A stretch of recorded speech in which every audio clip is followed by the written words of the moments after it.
Hi నమస్తే, నేను మీ సునీల్ కుమార్ గాజుల. ఇప్పుడు ఇక్కడ ఒక చిన్న లైన్ చదివాను, అసలు ఎంత అద్భుతంగా ఉంది అని అంటే, నీకు లభించిన అదృష్టంలో కొంచెం నీ వాళ్ళెవరైనా అంధకారంలో ఉంటే వారికి పంచే ప్రయత్నం చేయి. ఒక్కసారి కొంచెం జాగ్రత్తగా దీనిని ఆలోచించే ప్రయత్నం చేయండి. నా అనుకునే ప్రతి ఒక్కరూ నీ పక్కన ఉన్నప్పుడు వాళ్లకు సరిపోయేంత ఆహారం ఉన్నా కానీ మన పక్కన ఉన్న వారి ఆకలి తీర్చడం కోసం కొంచెం ఇచ్చే ప్రయత్నం చేస్తూ ఉంటామే.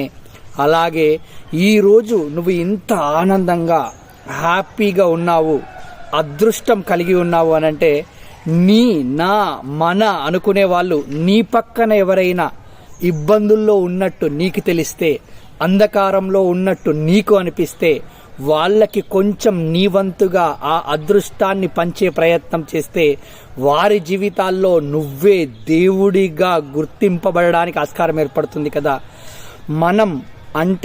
మనిషి అంటేనే పరుల సహాయం కోసం ఉండడం అనే విషయాన్ని ఎప్పుడైతే మనిషి మర్చిపోతూ ఉన్నాడో అప్పుడే ఆ మనిషికి వివిధ రకాల ఇబ్బందులు ఏర్పడడానికి ఆస్కారం ఏర్పడుతూ ఉంటుందట.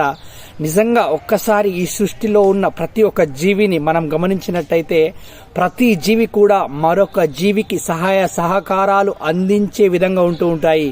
మరి అలాంటి అద్భుతమైన 84 లక్షల జీవరాశులలో గొప్ప అయిన మనిషిగా ఉన్న మన దగ్గర ఉన్న ఆ అదృష్టాన్ని కొంచెం అంధకారంలో ఉన్న వాళ్ళకి పంచగలిగితే మనంతా ఇంకా అదృష్టవంతుడు ఎవరు ఉండరు కదా.